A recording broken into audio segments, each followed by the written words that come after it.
RRB technician grade 3 syllabus అండి. మనకి ఇందులో 3 స్టేజెస్ ఉంటుంది. First CBT exam written test, online written test ఉంటుంది.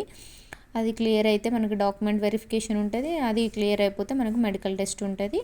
సో మనకు వచ్చేసి ఆన్లైన్ ఎగ్జామ్స్లో 4 సబ్జెక్ట్స్ ఉంటాయండి. Mathematics, general intelligence and reasoning, general science and general awareness. Mathematics వచ్చేసి 25 క్వశ్చన్స్ 25 మార్క్స్ ఉంటుందండి.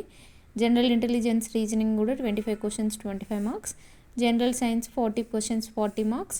General awareness 20 questions 10 marks. Total వచ్చేసి మనకి 100 మార్క్స్ ఉంటుందండి. The time duration is 90 minutes, means 1.5 hours. ఒక 30 minutes ఎక్స్ట్రా ఉంటుంది ఫిజికల్ వీకర్ వాళ్ళకి. So ఇక్కడ మనం వచ్చేసి కాన్సన్ట్రేషన్ చేయాల్సిన సెక్షన్ జనరల్ సైన్స్ 40 క్వశ్చన్స్ ఉన్నాయండి. ఇది ప్రిపేర్ అవ్వాలనుకుంటే మన NCERT science books or Lucent GK book ఒకటి ఉంటుందండి. అది ప్రిపేర్ అవ్వండి. సైన్స్ ఇంకా ఇవి వచ్చేసి mathematics, general intelligence, reasoning quizzes చేయండి.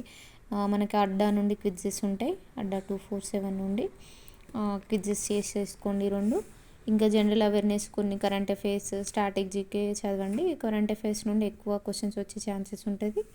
సో మనకు వచ్చేసి ఇందులో మెయిన్గా జనరల్ సైన్స్ వచ్చేసి units, measurements, mass, weight and density, work, power, energy, speed and velocity, heat and temperature, basic electricity, levers and simple machines, occupational safety and healthy environment, education, IT literacy etcetera ఇవన్నీ ఉంటాయండి.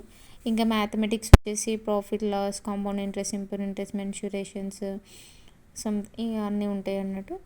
Next general intelligence వచ్చేసి అన్ని verbal formula, Venn diagrams, syllogisms, చాలా topics ఉంటాయి కదండి. అవన్నీ cover అయితే ఒకసారి క్విజెస్ చూసుకోండి. ఇంకా జనరల్ సైన్స్ అయితే ఎన్సీఆర్టీ సైన్స్ చదవండి.